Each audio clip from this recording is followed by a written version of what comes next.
Bonjour, alors aujourd'hui je vous présente un VTT de cross-country avec un débattement de 100 mm devant et derrière, le Specialized Epic Expert Carbone, qui est ici le modèle de 2012, donc un cadre qui date déjà un petit peu, dont le triangle principal est en carbone et le triangle arrière est en aluminium. Donc le poste de pilotage, un centre S-Works Specialized en carbone, une potence Salut S-Works. On a une fourche RockShox Seat Brain avec un axe de 9, le fameux système Brain. On a des roues ZTR avec moyeu DT 240 et des freins Formula R1.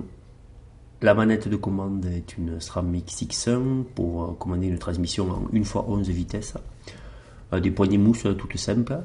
Beaucoup de simplicité dans le poste de pilotage. Il n'y a plus de commande de blocage ni de fourche ni d'amortisseur. Donc on a juste 3 gaines. C'est assez intéressant, la transmission et les deux freins.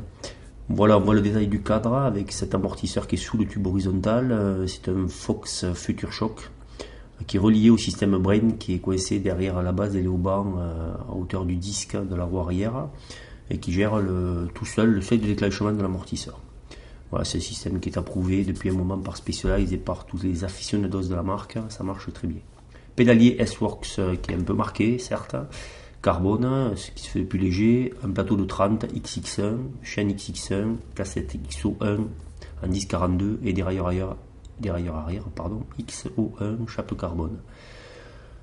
La roue arrière et le détail sur le Brain avec la petite molette bleue qui permet de régler ce fameux seuil de déclenchement. Je vous rappelle que le système consiste à ce que le vélo soit bloqué dès qu'il n'y a pas d'irrégularité de terrain. Sur la route, le vélo est bloqué naturellement et dès qu'un choc survient, le vélo se débloque. Donc on peut régler ce seuil de déclenchement par ce système-là.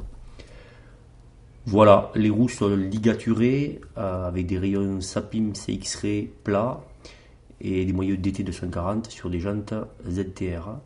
Donc c'est des bonnes roues, un train roulant assez léger, des poignées mousse, une selle Phenom Specialized Rail Carbone et une tige de selle Ritchey WCS Trail.